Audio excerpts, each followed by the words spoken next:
নমস্কার বন্ধুরা, পুপু রান্নাঘরে তোমাদের সবাইকে জানাই অনেক অনেক স্বাগত। আশা করি তোমরা সকলেই ভীষণ ভালো আছো। হাজির হয়ে গেছি আরও একটি রেসিপি নিয়ে। ভীষণই সহজে তৈরি হয়ে যায় এই রেসিপিটি। অনেকেই কিন্তু এই রেসিপিটি সম্পর্কে জানো, অনেকে আবার জানো না। আজকে তাদের জন্যই নিয়ে এসেছি আমার এই রেসিপি, শিম ভাপা বা ভাপা শিম রেসিপি। খুব সহজে তৈরি হয়ে যায়। চলো তাহলে দেখে নেওয়া যাক আমাদের আজকের রেসিপি। এর জন্য প্রথমেই আমি এখানে 1 টেবিল চামচ সর্ষে, 1 টেবিল চামচ পোস্ত ভালো করে কাঁচা লঙ্কা দিয়ে পেস্ট করে নিয়েছি বা বেটে নিয়েছি। এরপর এতে পরিমাণ মতো লবণ আর হলুদ দিয়ে দিচ্ছি ভেজে রাখা শিম। শিমগুলোকে ভালো করে ধুয়ে কেটে নিয়েছি অর্ধেক করে। তোমরা চাইলে কিন্তু গোটা গোটাও রাখতে পারো। কড়াইতে অল্প একটু সর্ষের তেল দিয়ে শিমগুলোকে 2 মিনিট সময় ধরে ভালো করে ভাজা করে নিয়েছি। তারপর এই সর্ষে পোস্তর পেস্টের মধ্যে দিয়ে কাঁচা লঙ্কা দিয়ে আর কাঁচা তেল দিয়ে কিন্তু আমি শিমগুলো এইভাবে জলের মধ্যে ভাপাতে দিলাম।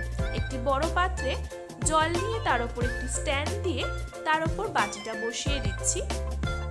10 মিনিট এইভাবে আমি ভাপায় রেখেছিলাম। 10 মিনিট পর ফিরে এলাম, ঠান্ডা করে নিচ্ছি। শিম ভাপা কিন্তু একেবারে তৈরি। ওপর থেকে দিয়ে দিচ্ছি সামান্য পরিমাণে একটু কাঁচা তেল।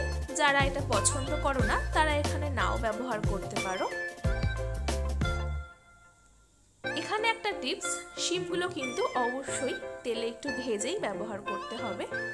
আর সর্ষে আর পোস্তর পরিমাণটা আমি সমান সমান ব্যবহার করেছি। তোমরা চাইলে কিন্তু কম বেশি করতে পারো।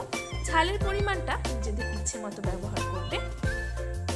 তৈরি হয়ে গেছে আজকের রেসিপি শিম ভাপা। দারুণ সহজে তৈরি হয়ে যায়, গরম ভাতে কিন্তু খুব ভালো লাগে। বাড়িতে একবার অবশ্যই ট্রাই করো, আর কেমন লাগলো সেটা অবশ্যই আমার সঙ্গে কমেন্টে শেয়ার করো। আমার ভিডিওটা ভালো লেগে থাকলে আমার চ্যানেলটা সাবস্ক্রাইব করে দিও, ভিডিওটা বন্ধু ও পরিবারের সাথে শেয়ার করে দিও, আর পাশে থাকা বেল আইকনটা অবশ্যই প্রেস করে দিও। তাতে আমি যখনই নতুন কোনো ভিডিও আপলোড করব নোটিফিকেশন তোমাদের কাছে খুব তাড়াতাড়ি পৌঁছে যাবে। আজ এই পর্যন্তই, হাজির হয়ে যাব আবারও।